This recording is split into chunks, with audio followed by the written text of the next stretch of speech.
Yn y fideo yma, mi wnawn ni ystyried sut yn ffurfio modelau esbonyddol. Nawr, gadewch i ni ystyried y patrwm rhif yma. Cychwyn yn 4, wedyn 12, 36, 108 ac yn y blaen. Nawr, dyn ni'n gweld gobeithio bod ni'n lluosi hefo 3 fan hyn i gael y rhif nesaf yn y gyfres.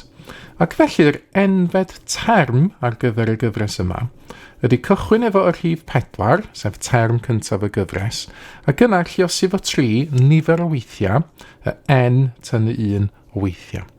Felly, enghraifft, os di n yn hafel i 4, dyn ni'n chwilio amdan 108, y bedwerydd term, ac yn amnewid 4 i fewn lle n yn yr enfed term.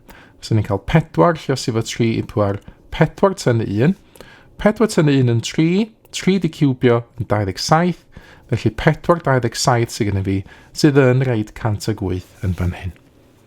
Nawr, so ni'n gallu estyn cyfrifennell graffigol allan i ddangos siap y ffwythiant yma. Felly, os dwi'n teipio fewn y fan hyn, 4 lluosi fo 3 i'r pŵer, ddim yn rhaid n tynnu 1 i fewn yn y cyfrifennell yma, mae hefyd x tynnu 1.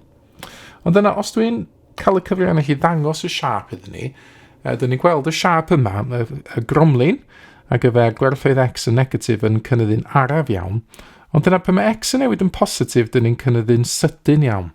A dyn ni'n galw siap fel un yn twf esbonyddol.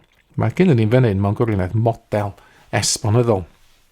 Nawr yn gyffredinol, mae model esbonyddol o'r ffurf yn hafal i rhyw rhif a, lluosi rhyw bôn b i'r pŵer x.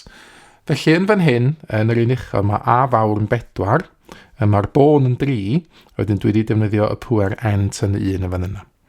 Felly, enghreiffau eraill o fodelau esbonyddol, fasa rhywbeth fel yn hafal i 2 pŵer x, neu yn hafal i hanner i'r pŵer x.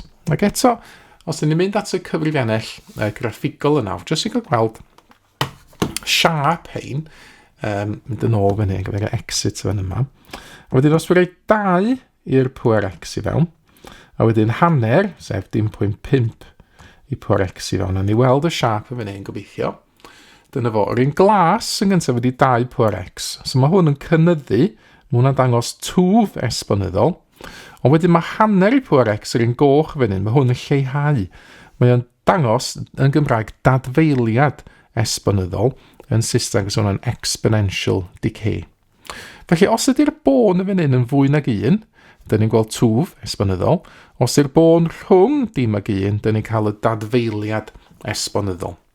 A jyst i orffan, jyst un ffordd arall o sgrifennu yr ail fodel yn fan hyn. So ni'n gallu defnyddio rheolau indexau a sgwennu hwn fel 1 i pŵer x dros 2 pŵer x. Ond mae 1 i unrhyw bŵer yn mynd i fod yn 1. Felly, jyst 1 dros 2 pŵer x fasa hwnna. Ac eto rheolau indexa, so hwnna'n deitha fi fe'n gallu sgwennu fo fel 2 pŵer negatif x. Felly, pe mae'r pŵer yn negatif, dyn ni'n cael y ddadfeiliad esbonyddol, ac os yw'r bôn mae eto yn fwy nag 1. Ond os yw'r bôn yn fwy nag 1, a mae gen i pŵer positif, yna dyn ni'n cael twf esbonyddol.